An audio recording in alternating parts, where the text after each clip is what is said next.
this idea that God relates to us based on grace, not fairness, is good news. The fact that he relates to us based on his love and not based on what we deserve, that's hugely relieving. Because however hard you may think life is now, can you imagine if God was against you in addition to everything else?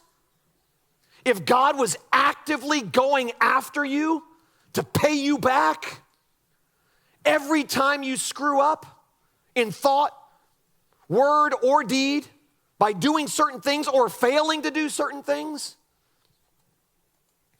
Grace is love coming to you that has nothing to do with you. It is undeserved favor. Grace is unconditional love given to an undeserving person by an unobligated giver. Religion may offend us because it tells us what to do, and I don't like anybody telling me what to do. But grace can offend us even more because it tells us that there's nothing we can do. And if there's one thing that offends us more than being told what to do, it's being told that we can't do anything, that we can't earn anything. Grace robs us from the control that we love, that we're so addicted to. That's why we so naturally resist grace, because it has nothing to do with us. It has nothing to do with our efforts. So on the one hand, it's good news, it's very liberating, but it can also be offensive.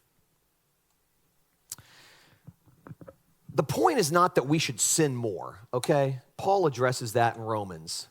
He's talking about the outrageous, amazing nature of God's one-way love, his grace, the unconditionality of his love, the outrageousness of his mercy. And then he says, I know what you guys are probably thinking, that since there is more grace, wherever there's sin, there's more grace. The question then naturally arises, well, shall we go on sinning more so that we get more grace? It's a good deal. I mean, that benefits everybody, doesn't it? I sin more and I get more of God's grace. And Paul says, no, if that's what you think, you've misheard everything I said. Okay, that's not what I'm saying at all. In fact, a heart that has truly been gripped by God's grace and God's love and God's forgiveness doesn't ask questions like that. They don't immediately ask a question that says, well, how much can I get away with then?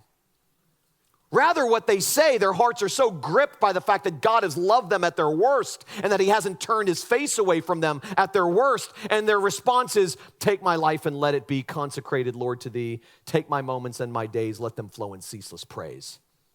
I want to love you more and my neighbor more, not less, because you love me.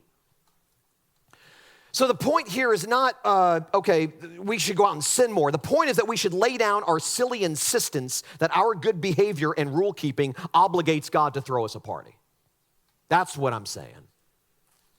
Job's friends were under the illusion that Job was being punished for bad stuff, and if Job wanted the good stuff again, all he had to do was make himself right before God. Well, that's a deeply religious idea. You can find that idea in lots and lots of religious circles of all stripes.